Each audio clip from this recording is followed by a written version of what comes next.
Math 287, Cuesta College. I'm Joe Vasta, and we are going to cover section 2.6, inverse matrices. This is the last section of chapter 2, and so we start off with some square matrices. And what we're asking you to do here is we're asking you to multiply these two square matrices together. So A times B,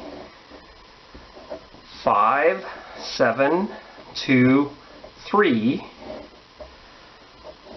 times B, 3, negative 7, negative 2, 5.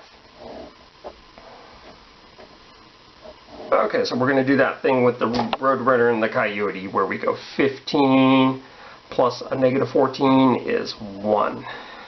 Negative 35 plus 35, 0. 6 minus 6, 0. Negative 14 plus 15 is 1. So notice what we have here. We have the identity for 2 by 2 matrices. And now I'm going to ask you to multiply them together the other way. We know that matrix multiplication is not commutative.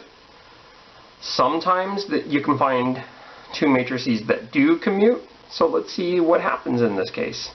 You could pause the video and see if you can do that multiplication. Okay. Writing out B first, and then A. Let's do the multiplication.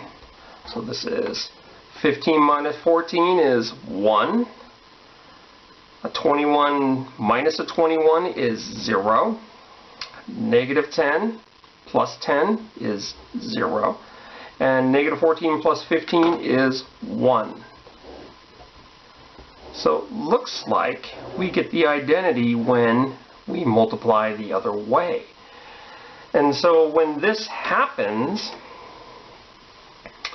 what we have here is we have two matrices that are inverses of each other. So if you remember back to the real numbers, we have like maybe 3, and its multiplicative inverse is 1/3, because when you multiply them together you end up getting the multiplicative identity of 1. So these are multiplicative inverses, or we just say they're inverses, and now it's time for a definition. Our first definition is this.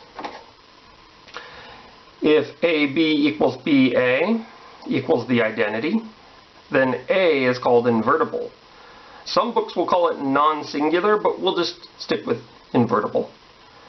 B is the inverse of A, and can be written A with that little negative 1 up there, kind of like we do with functions. So this is A inverse.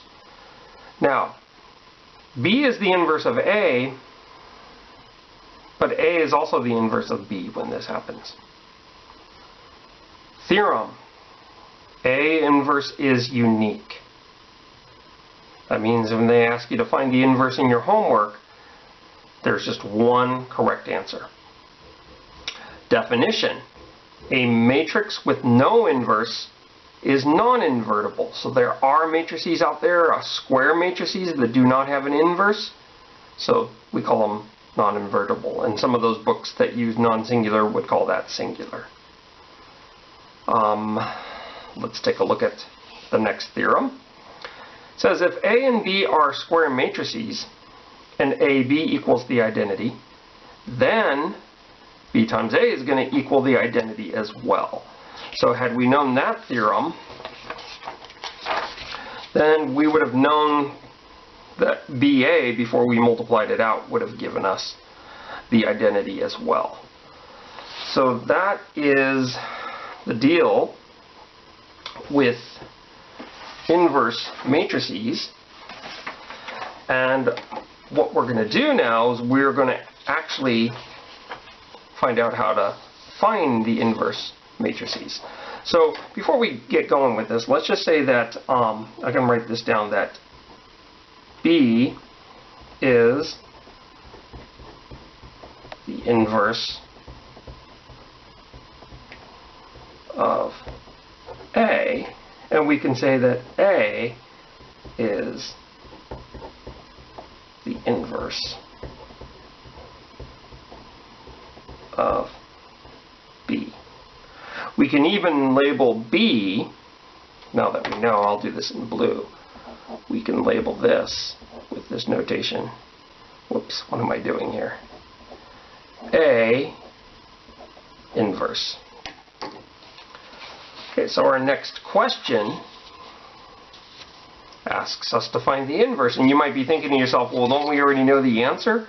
Yeah, we do. The inverse is right there. But we're going to show you the technique on how to find the inverse of a square matrix. So we're going to turn it over to PowerPoint. So if A equals 5723, then find the inverse of A. So that's what we're going to do. Now, we're going to assume we don't know what it is. And the inverse is a 2 by 2 matrix. Then when multiplied by A, it gives you the identity.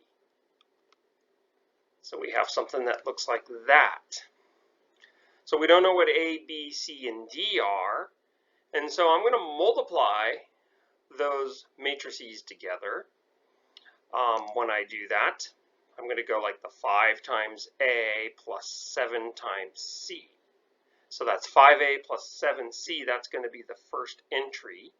And so we'll do matrix multiplication. So I have a 2 by 2 matrix equaling another 2 by 2 matrix. I set corresponding elements equal to each other, and I end up getting 4 equations. 4 equations, 4 unknowns. But fortunately, the 2 equations on the left just have A's and C's in them. And these 2 equations on the right just have B's and D's. So I'm going to solve this little system by writing an augmented matrix. Now what I'm going to do is I'm going to do row operations on this. I'm going to put this matrix into reduced row echelon form. When I do that, I'm going to end up getting 1, 0, 0, 1 there in that position. And when I have that, that will say, the first row will tell me the equation A equals a number, and this equation will say C equals another number. So those 2 numbers there are going to show me what A and C are. Now some of you are thinking, well, Joe, why didn't you do the operations? You'll see. We're trying to develop something on this PowerPoint. Now, what I'm going to do is I'm going to do the same thing with this system here. I'm going to write an augmented matrix, and I'm going to do some row operations and put this augmented matrix into reduced row echelon form. And when I do that, I'm going to get something that looks like this, where the top row says B equals a number, and the bottom row says D equals another number. So that's B and D. But here's the thing we want to realize. When we do this problem, and I ended up doing row operations to go from here to here, I'm doing the very same row operations to go from here to here. So instead of doing that twice, I'm going to go ahead and put the 5723 in an augmented matrix, and then I'm going to put 1, 0 right there, and at the same time I'm going to keep track of 0, 1. And if I can turn that matrix, it will be a 2 by 4 matrix, into reduced row echelon form, then what we see on the right hand side will give me A, B, C, D. So we'll get back to the paper where you can see me do this by hand. So back to the paper, I'm going to go ahead and find the inverse of this matrix 5, 7, 2, 3. And the way I'm going to do this is I'm going to write the 5, 7, 2, 3, and then I have 1, 0 there, And this is how I solve for, I'm referring back to the PowerPoint, A and C, but then I can also solve for B and D by putting a 0 and a 1 there. I'm actually doing two linear systems within one time. I'm killing two birds with one stone. So if you like birds, sorry, I'm not really literally killing two birds, but that's what I'm doing here. I'm figuratively killing two birds with one stone. And now this is just doing a bunch of row operations. And when I get done, remember A and C were here, and what was the other one? B and D were there. And so this will show me what the inverse is. And we already know because we were given these matrices at the beginning. So I'm going to go ahead and multiply row 1 by a 2 and row 2 by a 5. Let's go ahead and make this a -2. So modified row 1 is going to be -10, -14, -2, and 0. Modified row 2 is going to be 10, 15, 0, 5. I'm going to go ahead and add these guys together. This is going to become the new row 2. This is not an elementary row operation. This is what I was referring to as a Joe operation. So let's just put the matrix over here now. 5, 7, 1, 0, and then look at this. 0, 1, -2, and 5. Okay, so we have that right now. And now I'm going to use this one as a pivot to put a 0 there where the 7 is. So I'm going to multiply row 2 by a -7. I'm going to put modified row 2 right below the matrix. 0, -7, +14, -35. And I'm going to add this to row 1. That's going to become the new row 1. Let's take a look at this and see what happens. So row 2 I'll keep the same.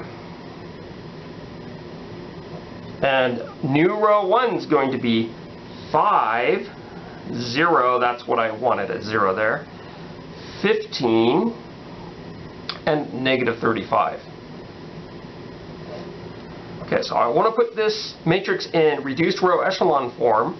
I've got the columns that have the pivots have zeros everywhere else. I just have to make that 5 a 1 by multiplying row 1 by 1/5.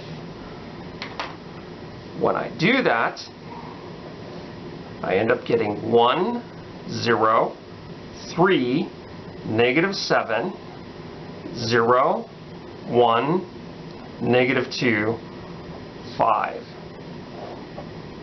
So what we see right here is the inverse of A, and that is how you do the problem. Let me go ahead and write out the answer officially. A inverse is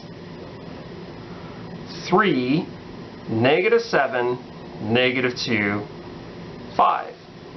I'll put a box around it. And so that's how you find the inverse of a square matrix. I believe your book does not give this technique to do this. Maybe it does. I don't know.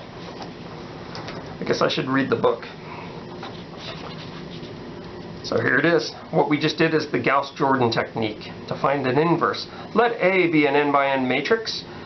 You put A in a bigger matrix and concatenate, that means put right next to it, the identity. And then you do row operations until you get the identity where A is, and what will be here is A inverse. So that is the technique to find the inverse of a square matrix. So the inverse of a matrix only exists if the matrix is square. We would never give you a non-square matrix and say, find the inverse of that matrix. So our problems do say, find the inverse. The next problem that I'm going to do is a 3 by 3 matrix. So let's see if I can find it. Here it is. So this 3 by 3 matrix, this is problem number 4. The directions are find the inverse. So let's see if we can do that. To find the inverse of any matrix, you write this super augmented matrix here. So I put matrix A right here.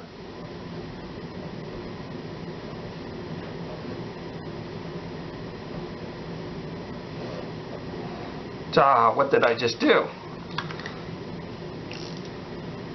Good old whiteout. Why is it not working so well? Okay. There's my line there. Didn't mean to put a bracket. And then over here I'm going to put the identity for 3 by 3s.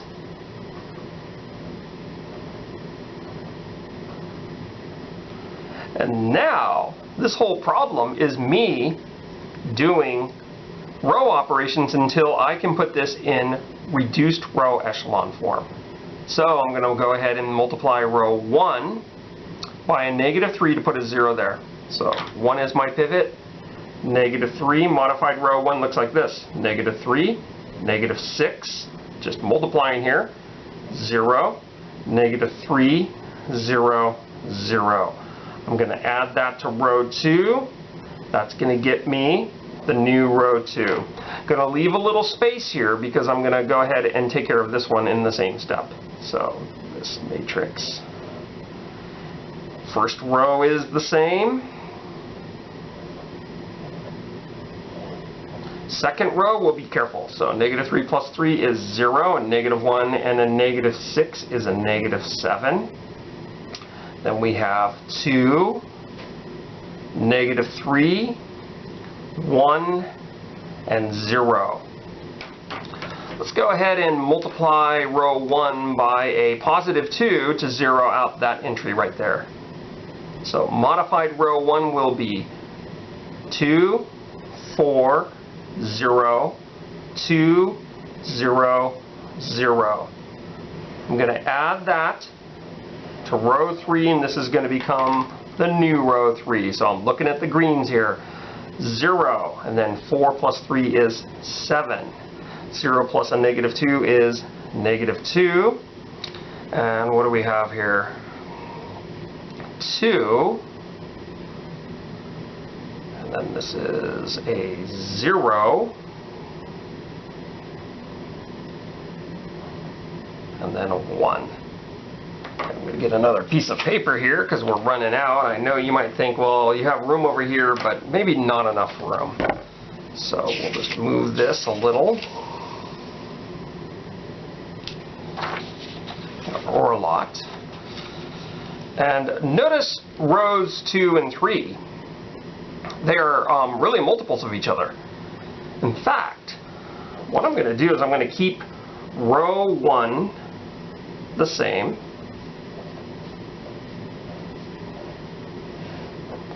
Row 2 I'll keep the same.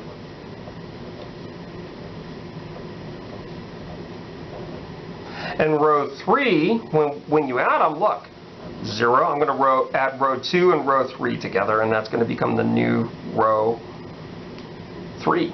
So here's what I'm doing. I'll just add these guys together. So I get 0, 0, 0. And then this is going to be -1, 1, 1. So looks like we have problems.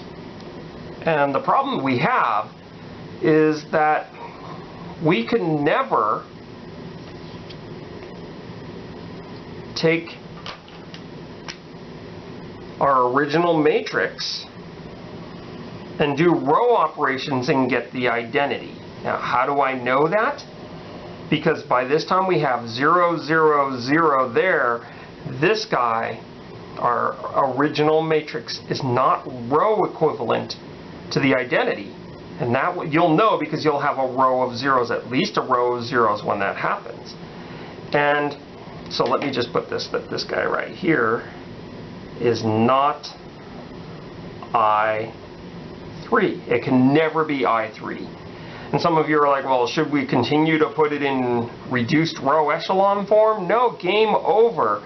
Our matrix that was given to us in this problem is not invertible.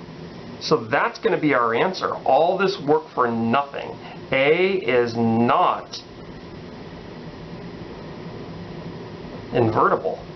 And how is that for your first 3x3 matrix that we're finding the inverse of? I give you one where it's not invertible. So wow. A would actually be invertible. So here's our original problem here. A would be invertible if and only if the rank of A is 3. So for 3x3 matrices, only ones that have rank 3 are invertible. And rank 3, that's when you reduce it and you don't get a row of zeros when you're trying to get to reduced row echelon form. I think we should probably do a problem that has an inverse, because a lot of them in your homework will have an inverse. So that's what I'm going to do. It's problem number 5.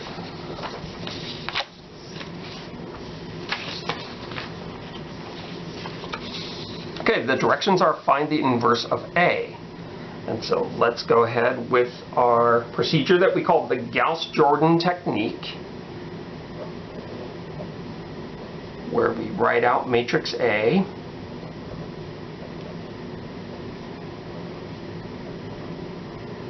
And I'm really, psychologically, I want to put a bracket there for some reason.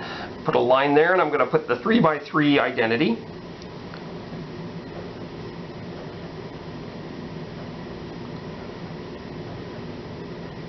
And there's what my super augmented matrix looks like. It's a 3x6 matrix, and I'm going to do row operations until I put this thing into reduced row echelon form. Or the other thing that could happen is I end up getting a row of zeros right here, or just a partial row of zeros, and I end up getting the thing is not invertible. Let me say something on that last problem, and I know, I could stop the video and edit it. But when we do this, like, remember how we were killing 2 birds with 1 stone with the 2x2 matrix? Here we're killing 3 birds with 1 stone. And I could just cover up that part right there. And this is an augmented matrix that's going to find part of the inverse. Well, this last equation says 0 equals -1. And that's why it's not possible. Okay, I was saying, well, it's not I3, but it's not possible because when you're looking at the equations, you get 0 equals -1. So hopefully that doesn't happen again on this one. If so, then I guess you should have taken the other linear algebra class. Okay, so I'm going to use this 1 as a pivot. And what I think I'll do right now is I'll go row 2 minus row 1. Gives me the new row 2. So look what I have. I have 1, -1, 0, 1, 0, 0. You could say row 1 minus row 2, but I'm doing row 2 minus row 1 for the reason that I'm looking right here and it's actually going to be 0 minus a -1, and it's going to put a 1 there, which I like. So then row 2 minus row 1, -1. 0 minus 1, -1. 1 minus 0 is 1. 0 minus 0 is 0.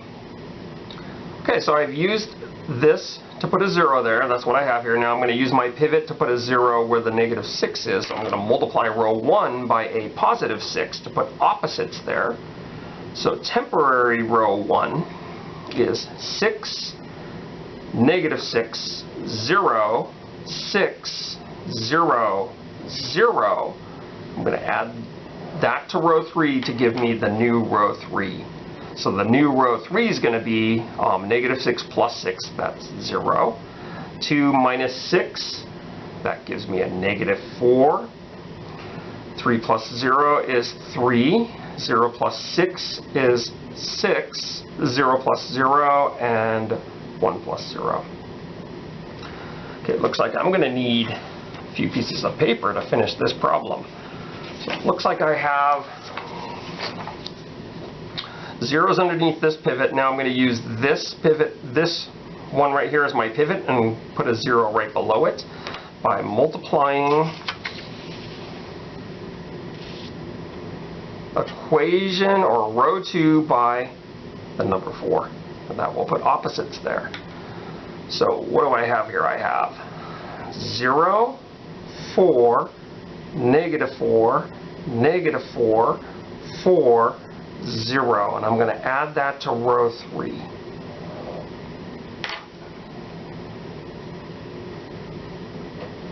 Okay, row 1 stays the same. Can you imagine someone who's bored and they're like, let's just watch a random YouTube video, and they come up with to this YouTube video? Whew. That's pretty brutal if you're just watching this for entertainment. But it probably happens. I mean, maybe not my videos, but some other videos. Okay, so let's add those together. 0 and 0 is 0. Negative 4 and 4 is 0. 3 plus a negative 4 happens to be negative 1. And then we have 6 minus 4 is 2. And then we have 4. And then we have 1. So it looks like we're good to go. We have zeros and a 0 there. So now I'm going to use this as a pivot to put a 0 above. You know, because this is a video and I'm putting the PDFs right next to the videos, I am going to do, this is kind of a waste of a step. But if I do it the other way, and I've done it the other way, I might confuse some people. So I'm going to multiply this row by negative 1. So I have 0, 1, negative 1, negative 1. I should have some music that's playing as we're doing this. I mean, what am I supposed to make small talk or something? I don't know. Okay, so now, whew, just multiply the last row by negative 1. It would have probably been easier to just turn that into a plus and then go negative, negative, negative. And I believe I did that in an earlier video. Just don't want to lose people on this. So now I'm going to use this pivot. This, remember the last, now he's going to be the first pivot, and I'm going to put a 0 there, and there's already a 0 above there, so that's a little bonus. So I'm just going to add row 2 plus row 3, and that's going to give me the new row 2. So let's put row 3 here first. And so here it goes. This is where I have to add things. So 0 plus 0, 1 plus 0, and then there's my 0 there, negative 1 plus 1, and then I have a negative 3, a negative 3, and a negative 1. And what we have on row 1, I'll just keep it the way it is.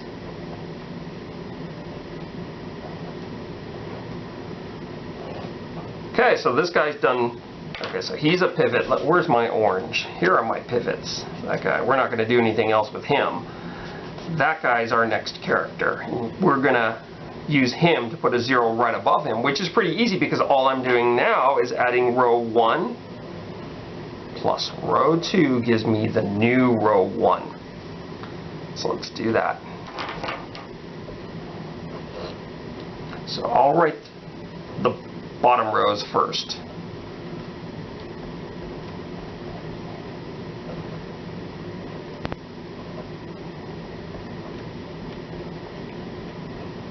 One little mistake can destroy you, especially if the mistake is at the beginning. So 1 plus 0 is 1. Negative 1 plus 1 is 0. We add the zeros together. 1 minus 3 is negative 2. 0 plus a negative 3 is negative 3, and then these last two give me negative 1. So look what we have here. We have the answer, that is the inverse. I guess I'll just use another piece of paper to write out that inverse.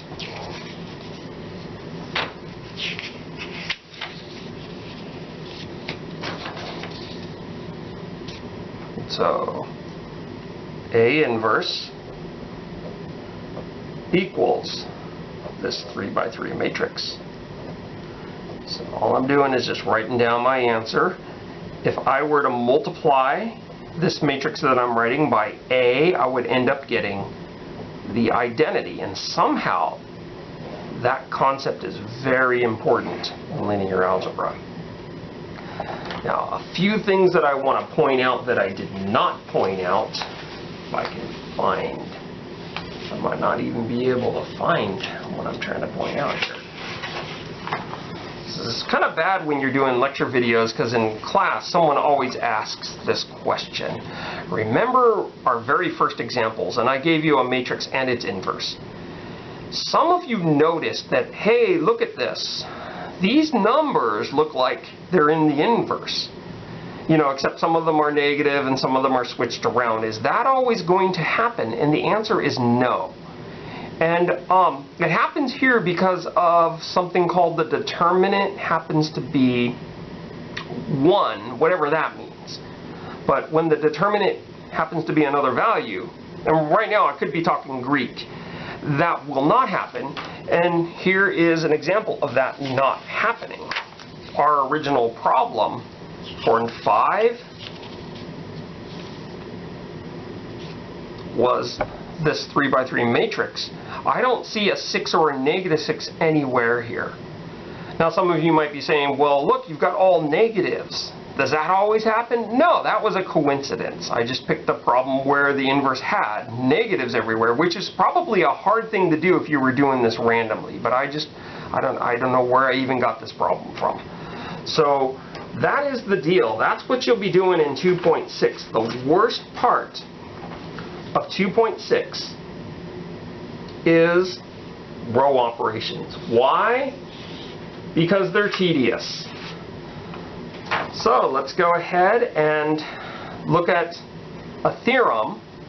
But notice, before we look at the theorem, look in this problem. I was able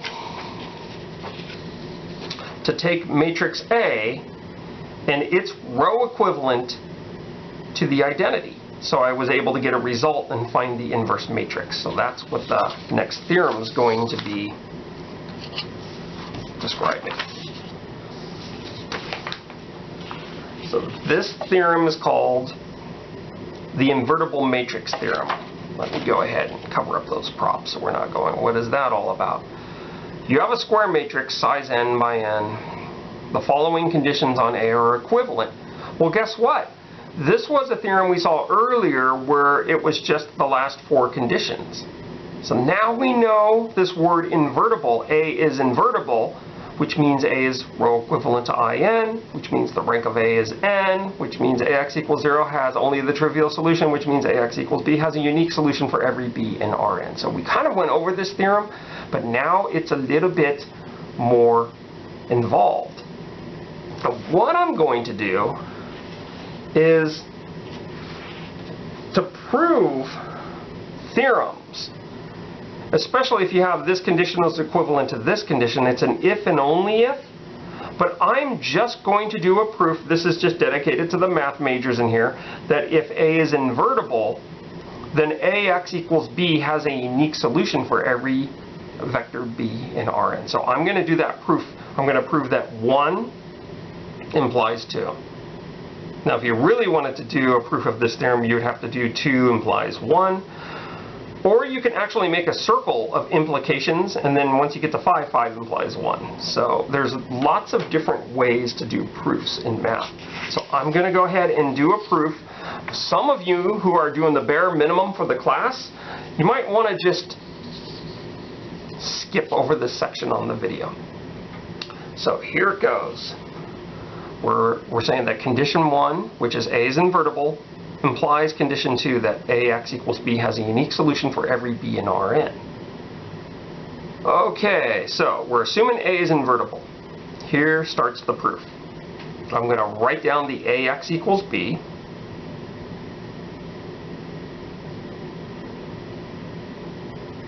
Okay, since A is invertible, so we can assume that, then we know that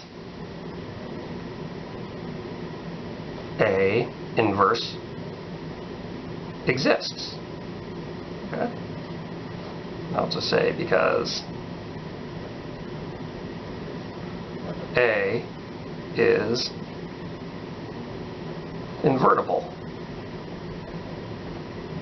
Now on the test, you won't have to do proofs.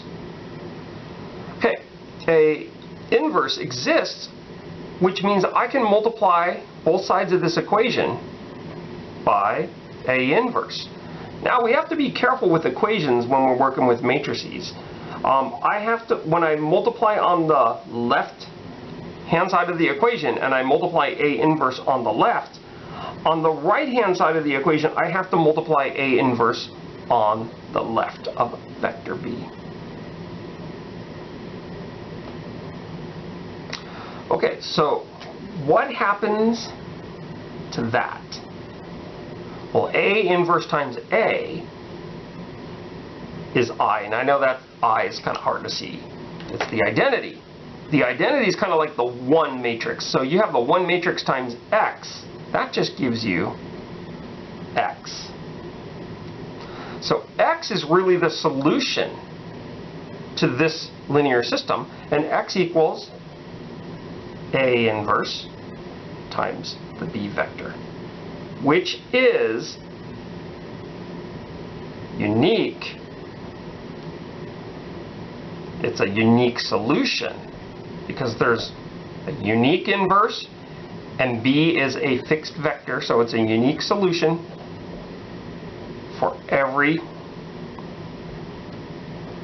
B in Rn. And so we've proved condition 1 implies condition 2, so I'm done with the proof that I was going to show you. Now some of you are like, that was the stupidest thing I've ever seen. Some of you are like, that was a waste of time. Well, some of you might have actually liked it.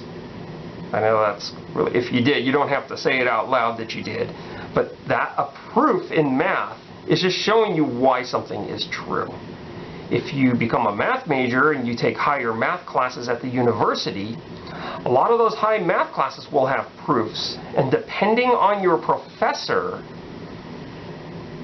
if you have a good professor, and I mean maybe I sucked at this, but a good professor will, the proofs will be clear. And a bad professor, they'll put a proof on the board and maybe shake their hands a lot and write some scribbles on the board and say, okay, that proves it. And lots of times we like to take out the R when we're graduate students and say that that teacher just did a poof. Okay, that was supposed to be math humor. Forget it. I'm just going to move on. I'm not even going to try anymore. Here it is.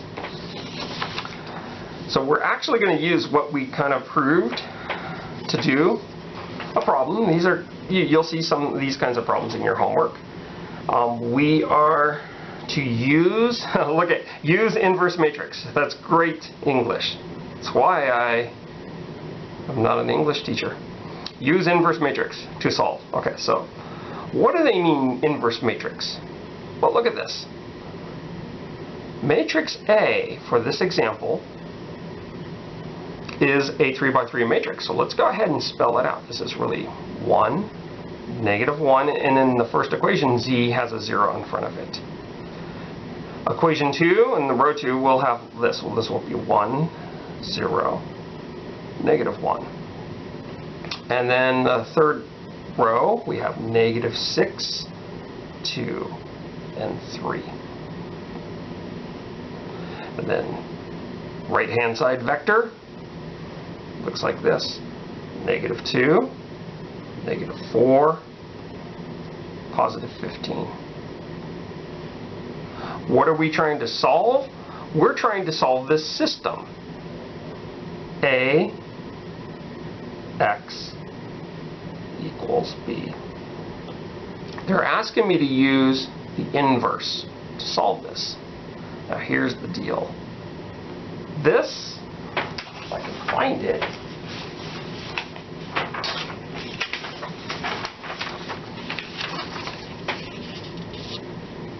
was our last problem, problem number 5. I think it's exactly the same. So the inverse, we have already computed. We did the hard part on this problem already. The hard part, if they ask you to do this in the homework, is to find A inverse. So this is the A from problem 5.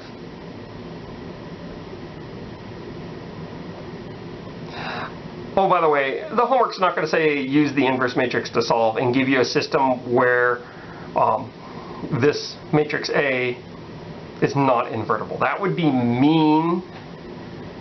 It would just, you wouldn't even do that to your enemies. Maybe if your enemies were really bad. So this is problem number 5. So I'm going to multiply both sides by A inverse. And some of you maybe can just skip this step if you remembered this. And remember, I circled this in yellow, so that goes away. That becomes the identity, which is really the one matrix. And so you have X equals A inverse B. Okay, now A inverse, we figured this out from problem 5. So I'm going to make an arrow go down here. So, you know, if you're looking at the notes, you're like, where did that come from? We did that heavy work already. So I'm writing A inverse. This is the one that had the 9 negative numbers in it.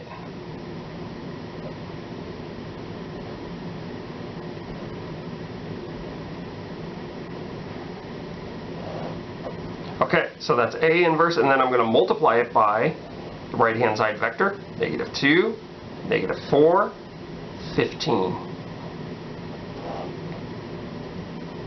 And so this is going to give me, because this is 3 by 3, and this is a 3 by 1, it's going to give me a 3 by 1. Okay, so let's go ahead and see what it gives me. We have 4 plus 12 is 16. 16 minus 15 is 1. The next one is 6 plus 12, that's 18. 18 minus 15 is 3. This gives me 4 plus 16, that's 20. 20 minus 15 is 5. So the answer is 1, 3, 5. What's the hard part of this problem here? The hard part is finding the inverse of the coefficient matrix. And what makes it hard? Not the fact that it's very theoretical, that it's very tedious to do row operations. So in your homework, make sure you do the problems this way. If they ask you to use inverse matrix to solve, find the inverse matrix and solve it that way, because on the exam, if I ask you to do that, that is the method I want you to use. Now, if I was just given this problem and I didn't compute any inverse matrix and someone just gave me this problem and said, hey, solve that system, I would probably just use Gaussian elimination, especially if I didn't have a computer or anything, and I would just set up the augmented matrix and do that. Now this, when we did this problem, the way it looks here, it looks like it was very simple to do. We just multiplied 2 matrices together and it gave me the answer. 1, 3, 5 really is the answer. It does work. You can check it. Look, 1 minus 3 is -2. I mean, that does satisfy all 3 equations. So the work on this problem when you're using inverse matrix is what we did in problem number 5. So you might think to yourself, well, this is just dumb, Joe. Why, if we know Gaussian elimination, why oh why would we do the inverse matrix? Because another thing you may have been thinking of, the inverse matrix will only work on a linear system that is n by n, that's a square system. It will not work on like a 3 by 4 system. And not only does it have to be a square system, that square matrix has to be invertible. So you're probably thinking, well, this is just dumb. It doesn't work on all linear systems. So I'm going to tell you that you might have something from cryptography where you are multiplying, you have a system, and you're doing this system to do your cryptography. And maybe A is fixed and B changes daily or hourly, or anytime you do the encryption, it will select another B from R3. Well, if this happens and you know you have to use this A x equals, and then the b is going to change like hourly, then instead of solving a system and doing row operations every single time, if the a is fixed, then let's say the next b comes rolling in and it's like 2, 5, negative 7. Then all I have to do to solve this system, given the same a, is put 2, 5, negative 7 there, multiply, and get my answer, which is a lot easier in terms of computations as well. So that works great if A is going to stay the same and B changes from time to time. But for a one-time solve, I prefer Gaussian elimination or Gauss-Jordan elimination. Let's take a look at the last part of our theorems and definitions. This guy right here. We already did invertible matrix theorem. Here's some propositions. I'm not going to prove them. I think some of you have already seen too many proofs. You know, the one that I did. That was too much for some people. A inverse inverse. So if you take the inverse of a matrix and then you take its inverse, you end up getting A. That's almost a no-brainer, but it does have a proof to it. Here's one that's kind of surprising. Multiply A times B. So these have to be square matrices, and then you take the inverse. It's the same as going B inverse multiplied by A inverse. And actually it looks like they switched, but that will always work. And then here's one that's kind of funny. A transpose inverse is the same as A inverse transpose. So all these propositions have proofs which tell you, why they're true. Are you going to see a lot of these properties in your homework? No, most of your homework is going to be you computing inverse matrices. Now, this seems kind of dumb, like inverse matrices. What are the applications? And I can go back to this and say, here's the applications right here. You can use it to solve some linear systems, and that's kind of stupid if I said that, There are a lot of other applications, and so the last part of this lecture will be PowerPoint, and I'm going to show you matrix codes. Okay, here's the application matrix codes. The message is math sucks. Wow, what kind of message is that? Does your teacher really think math sucks? Or is he just playing psychological games with you? I don't know. You can decide whether math sucks or not, but that's the message. And I'm going to try to make this simple because cryptography can get a little complicated. If you're a computer science major, you know about ASCII and binary and all that stuff, but we don't want to go there. So we want to sort of put letters on this. And so what I'm going to do, suppose you're creating your own code, and it's a simple code, and I'm counting on my fingers, A, B, C, D, E, F, G, and so by the time I get to M, I realize that M is the 13th letter of the alphabet. So M is just going to be 13.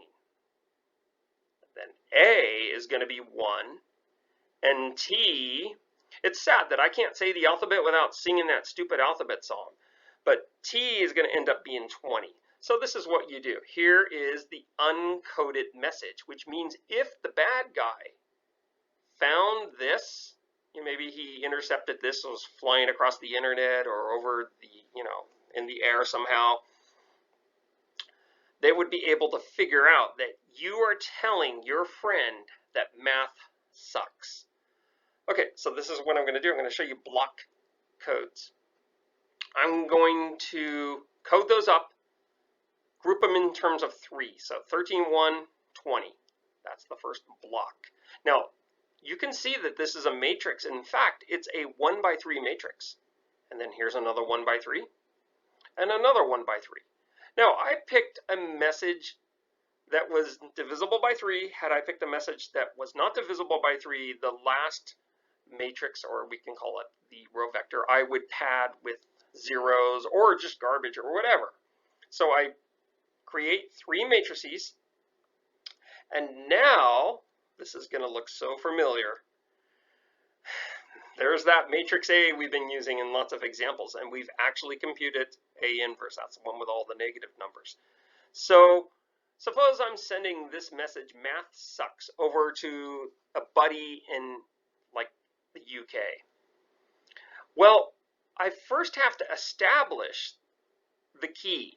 So I have to make sure my buddy has matrix A and matrix A inverse, and really all they need is one because they can compute the inverse of A. Now that's going to be done using public key, which I'm not going to get into.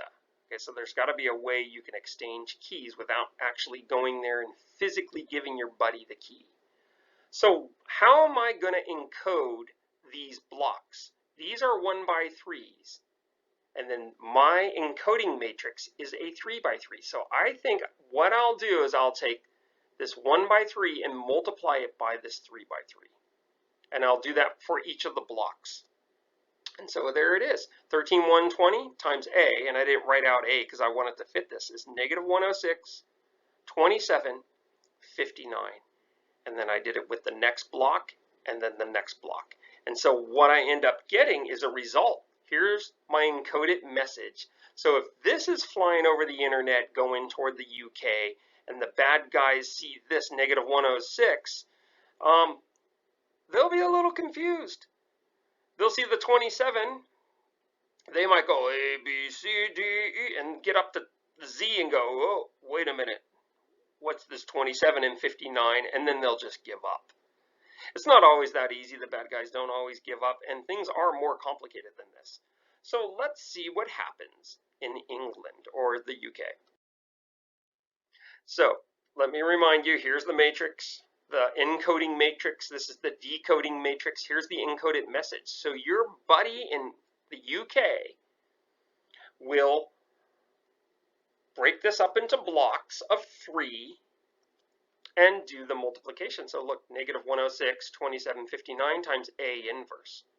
And that gives me 13,120. That was my original first block. Now, why does that happen? Because this negative 106, 27, 59 is really just 13,120 times A, and then you have times A inverse. A times A inverse is like the 1 matrix, and you get back to where you started from. And so your friend in the UK is like, oh, the decoded message is here, and then he's like A, B, C, D, E, and he goes, figures out that you sent him math sucks. Do your homework. We are finished with chapter 2. Have a good day.